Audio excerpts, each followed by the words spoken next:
आज इस वीडियो में हम बात करेंगे दूसरा जो पेवर सब्सटेंस है।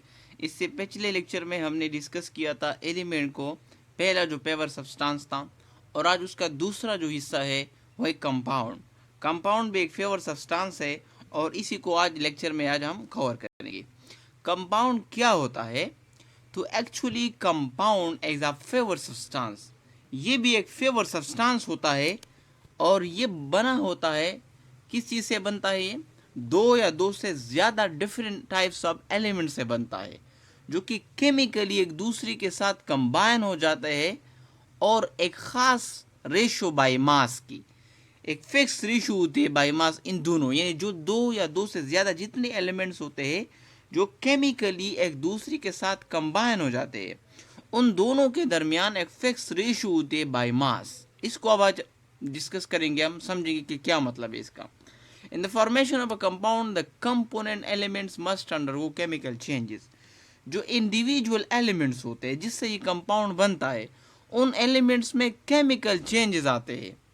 मतलब ये कि वो केमिकली चेंज हो जाता है, अपने प्रॉपर्टी को मुकम्मल तौर पे वो लॉस करते हैं और कंपाउंड जो होता है वो डिफरेंट प्रॉपर्टी शो करता है अपनी इंडिविजुअल एलिमेंट से, जिनसे वो कंपाउंड बन जाता है।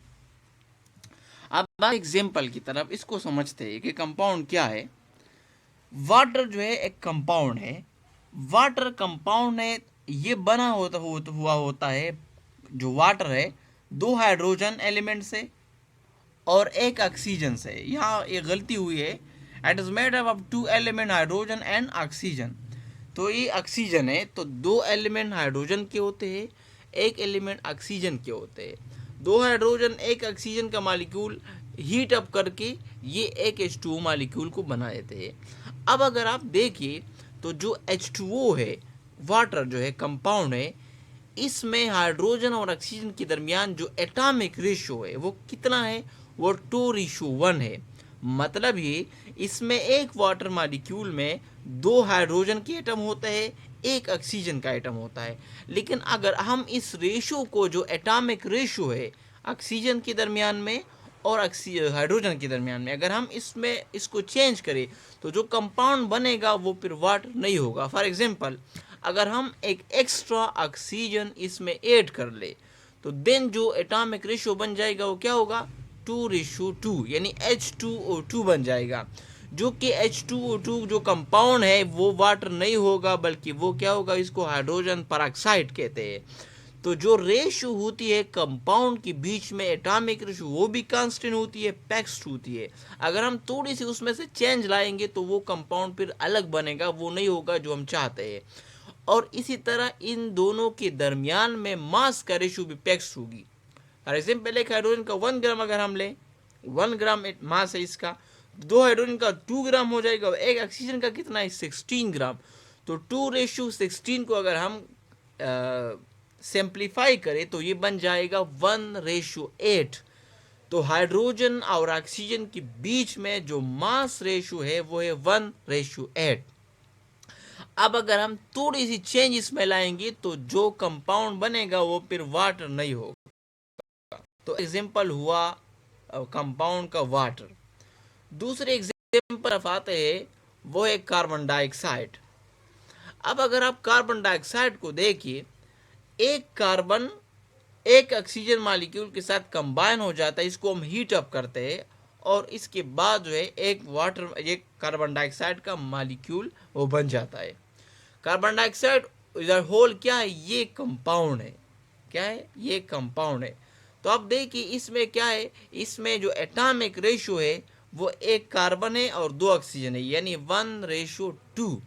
ये क्या है? ये रेशियो है, atomic ratio between oxygen and carbon. तो एक से दो से ज्यादा एलिमेंट, यानी दो एलिमेंट या दो से ज्यादा एलिमेंट अगर कंबाइन हो जाते हैं केमिकली और एक पैक्स रेशियो के साथ, तो वो कंपाउंड बनाता है। अब कार्बन डाइऑक्साइड और एक जो है ना वो ऑक्सीजन मॉलिक्यूल कंबाइन हो गया, और एक जो है ना वो कार्बन डाइऑक्साइड की मॉलिक्यूल बन गया। ये क्या? ये कंपाउंड है, एज अ होल क्या है? CO2 कंपाउंड है। अब लेकिन जब कंपाउंड बनता है, अभी हम प्रॉपर्टी में डिस्कस करेंगे कि वो अपनी इंडिविजुअल की जो एलिमेंट होती है वो प्रॉपर्टी उसमें नहीं होती, अपने प्रॉपर्टी इंडिविजुअल एलिमेंट लॉस करता है, और कार्बन डाइऑक्साइड जो बनता है, जो कंपाउंड बनता है, उसमें अलग अलग प्रॉपर्टी होती है, अपने इंडिविजुअल एलिमेंट से अलग होती है। दूसरा एग्जांपल जो है आयरन सल्फाइड की देखिए। आयरन सल्फाइड एक कंपाउंड है, ये बना है दो एलिमेंट से, आयरन से और सल्फाइड से। आयरन अलग एलिमेंट है, सल्फाइड अलग एलिमेंट है, दोनों केमिकली कंबाइन हो जाते हैं और आयरन सल्फाइड बना देते हैं। ये थर्ड एग्जांपल हुआ कंपाउंड का। अब आते हैं प्रॉपर्टीज की तरफ। कंपाउंड की क्या क्या खसूसियत या क्या क्या प्रॉपर्टीज होती है। तो कंपाउंड के जो प्रॉपर्टी होती है वो अपने कंस्टिट्यूएंट एलिमेंट से मुकम्मल तौर पर डिफरेंट होती है।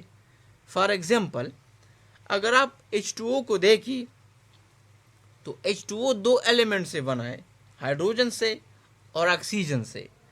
हाइड्रोजन में क्या प्रॉपर्टी है? हाइड्रोजन में कैचिंग फायर की प्रॉपर्टी है, यानी आग पकड़ने की प्रॉपर्टी वो हाइड्रोजन में मौजूद है। ऑक्सीजन क्या करता है? ऑक्सीजन में प्रॉपर्टी मौजूद है, बर्निंग की प्रोसेस में ये हेल्प करता है। तो हाइड्रोजन में प्रॉपर्टी है कि वो कैच करता है फायर को, आग पकड़ लेता है। ऑक्सीजन में ये खसूसियत मौजूद है कि वो बर्निंग के प्रॉपर प्रोसेस को, बर्निंग के जो अमल है उसको इंक्रीज करता है, उसमें हेल्प करता है। लेकिन अगर आप H2O को देखिए तो H2O में ना हाइड्रोजन का कैरेक्टरिस्टिक पाया जाता है। देखो, हाइड्रोजन भी गैस है, इस दोनों का फिजिकल स्टेट भी अलग है। हाइड्रोजन गैस है, ऑक्सीजन गैस है, लेकिन जो H2O बना है उसका स्टेट दोनों से अलग है, वो लिक्विड है। इसी तरह H2O में ना तो हाइड्रोजन की कैचिंग फायर की प्रॉपर्टीज है, ना ऑक्सीजन की बर्निंग की प्रोसेस की हेल्प करता है वो प्रॉपर्टी है, ना ऑक्सीजन की प्रॉपर्टी मौजूद है इसमें, ना हाइड्रोजन की। बल्कि H2O में क्या है? एक्सटिंग्विश फायर, ये आग को एक्सटिंग्विश करता है। उन दोनों से बिल्कुल मुख्तलिफ प्रॉपर्टी है। तो जो कंपाउंड बनता है उसमें जो प्रॉपर्टी होती है वो अपनी इंडिविजुअल एलिमेंट से, जिनसे वो बना है, उनसे मुख्तलिफ होती है। तो एक प्रॉपर्टी ये हुई। दूसरी प्रॉपर्टी है एलिमेंट की कि compound of components of a compound cannot be separated by ordinary physical methods। जो कंपाउंड है उसके अंदर जो इंडिविजुअल कंपोनेंट्स है, जो एलिमेंट्स है, अगर हम चाहते हैं कि उन एलिमेंट्स को हम एक दूसरे से सेपरेट करें, तो अगर हम कोई भी ऑर्डिनरी फिजिकल मेथड यूज़ करें तो हम किसी भी फिजिकल मेथड से हम उसको सेपरेट नहीं कर सकते। यानी जो इंस्ट्रूमेंटल मेथड हम यूज़ करें फिजिकल मेथड्स, उसके ज़रिए, ऑर्डिनरी फिजिकल मेथड के ज़रिए हम उसको एक दूसरे से सेपरेट नहीं कर सकते। लेकिन अगर हम चाहे कि कोई केमिकल मेथड यूज़ करें तो केमिकल मेथड से पॉसिबल है कि हम उन दोनों पार्टिकल्स को, या दोनों जो कंपोनेंट्स है, दो तीन जितने भी कंपोनेंट्स कंपाउंड में है, उन दोनों को, या उनसे ज़्यादा, तीन चार जितने भी है, उनको एक दूसरे से आसानी से सेपरेट कर सकते हैं, but by chemical methods. Example, sodium chloride. अगर सोडियम क्लोराइड को देखें, सोडियम क्लोराइड एक कंपाउंड है। अब इसमें दो एलिमेंट है, सोडियम है, क्लोराइड है। अगर हम चाहते हैं कि इन दोनों एलिमेंट को, कंस्टिट्यूएंट को, जो कंपोनेंट्स है कंपाउंड के, एक दूसरे से इनको अलग करें, तो हम अगर इलेक्ट्रोलिसिस यूज़ करें, जो कि केमिकल मेथड है, तो केमिकल मेथड इलेक्ट्रोलिसिस से जो है हम सोडियम को और क्लोराइड को एक दूसरे से अलग कर सकते हैं। थर्ड प्रॉपर्टी क्या है कंपाउंड की?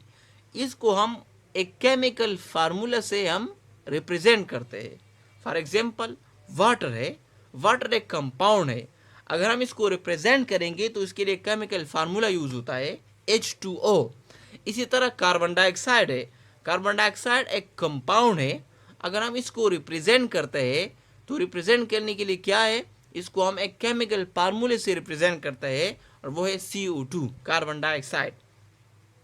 लास्ट जो प्रॉपर्टी है कंपाउंड की वो ये कि जब भी ये एलिमेंट, जो कंस्टिट्यूएंट है, एक दूसरे के साथ जब ये एलिमेंट कंबाइन हो जाते हैं, तो या तो इन दोनों की कम्बिनेशन है, हीट एनर्जी जो है या तो एवॉल्व होगी या एब्जॉर्ब होगी।